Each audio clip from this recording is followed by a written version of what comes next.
Ernest Hemingway wrote with short, sharp truth. In the 2020s, truth gets wrapped in polite words. He meets a workplace that emails like it is hiding. A Sunday email arrived, and his couch turned into a courtroom. Sunday evening at home, couch quiet, tea cooling, phone buzzing beside him.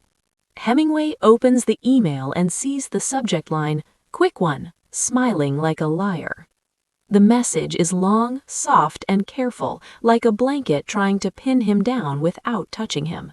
It says, "Just checking in," and "No rush," and "Whenever you have a moment," while the attachment name quietly screams, "ASAP."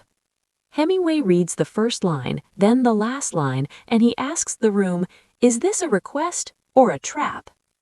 The phone buzzes again, like rest is not allowed to finish. He will send 3 words that protect his weekend, and Monday will punish the clarity.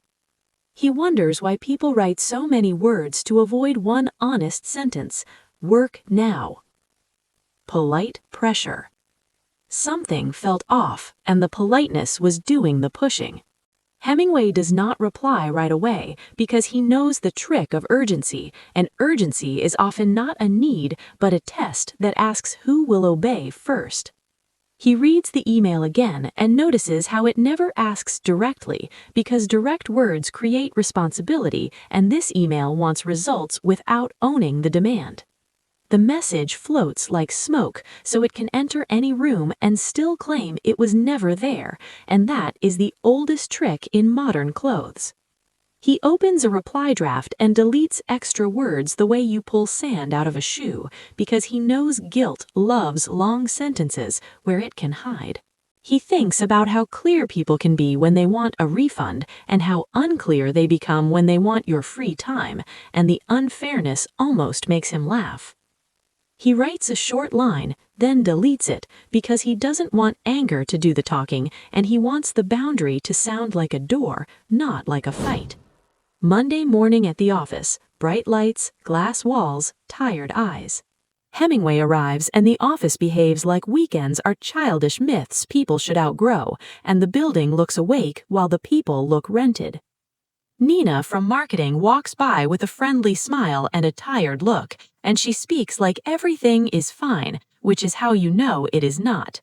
She says, "Thanks for being responsive last night," and the sentence sounds like praise with a hook inside, like a candy wrapper around a rule.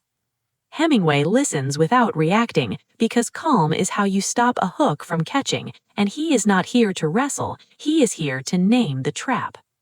Owen, the manager, passes a laptop screen around that shows response time in neat colors, and the colors look like school grades for adults who never asked to go back to school.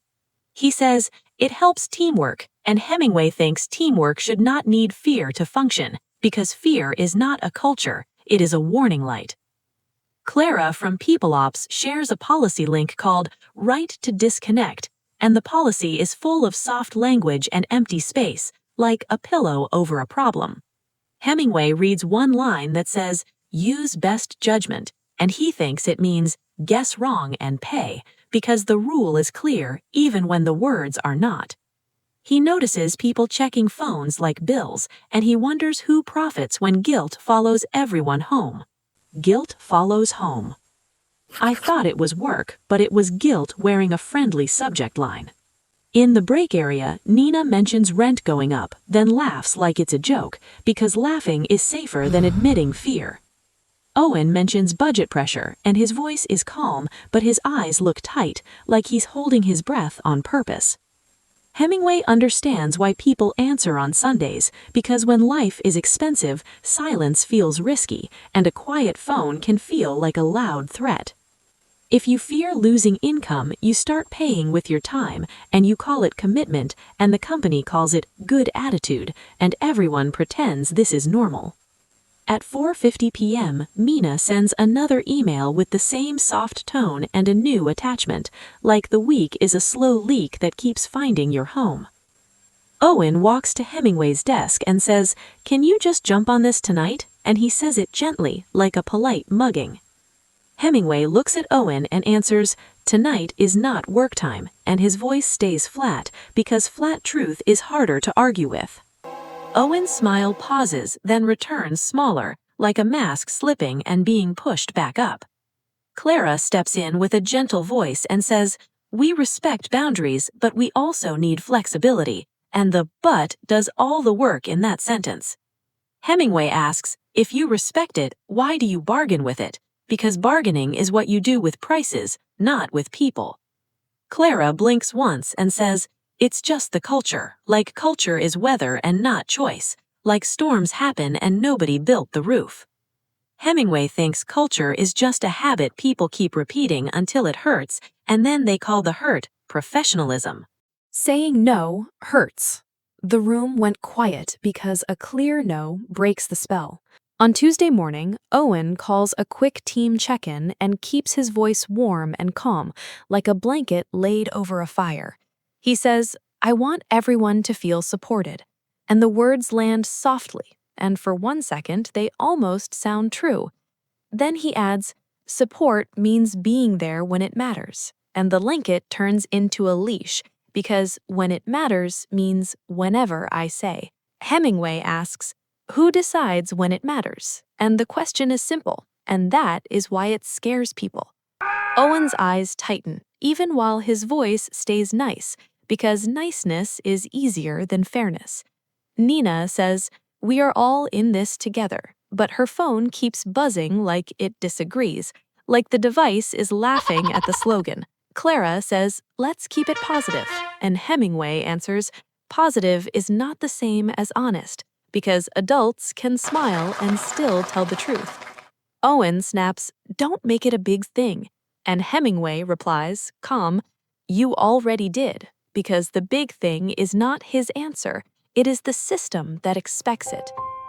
Hemingway opens the Sunday email again, not to argue, but to remove the fog, like wiping steam off a mirror.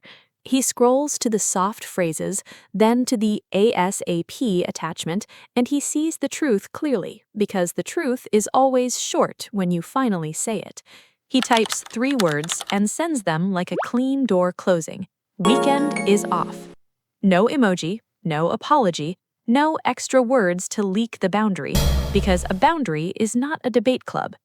Owen says, "That feels rigid," and Hemingway answers, "A boundary must hold, because a boundary that bends is just a wish." Clara says, "Try to be more flexible," and Hemingway replies, "Flexibility is not free, because someone always pays, and it should not always be the same person." Then he adds one short line, quiet and final, "My home is not overtime," and the sentence sits there like a lock clicking shut. By afternoon, Hemingway is assigned to write communication guidelines with bright headings and no real power, like they turned his truth into decoration. His name disappears from a late-night project thread, like the system solved the problem by removing the person who named it. Nina sends a private thanks later, not quoted, just a small message that feels like relief, because relief is rare here and people hide it. Owen stays polite, but his politeness now feels like distance, like a door that closes quietly and calls itself teamwork. Hemingway wrote truth in short lines. Today, he wrote one boundary: bring legendary minds into modern corporate life, to expose absurdity with calm wisdom.